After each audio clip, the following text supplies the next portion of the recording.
exotic animal. The wealthy British elites that paid to see her were allowed to poke her with sticks, touch her body, pinch her flesh to verify that her curves are real. And after the novelty of that wore off, the money stopped coming in, her captors, who had since given her the servant name Sarah BarrtMan, sold her to an animal trainer in Paris.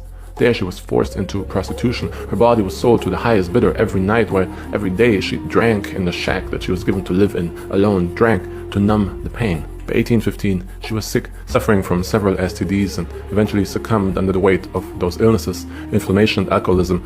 She died at the age of 26, but there was no rest in death. For her, no. The white men found ways to abuse her further. Her body was given to the French anatomist Georges Cuvier, who wanted to prove that Africans were closer to apes than white people. Cuvier made a plaster cast of her dead body and then he carved it up.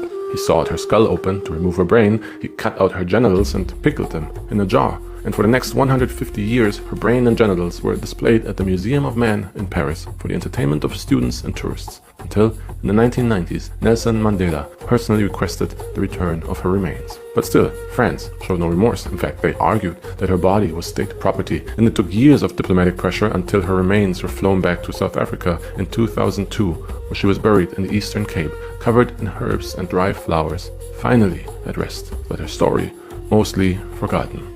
Until now, thank you for watching.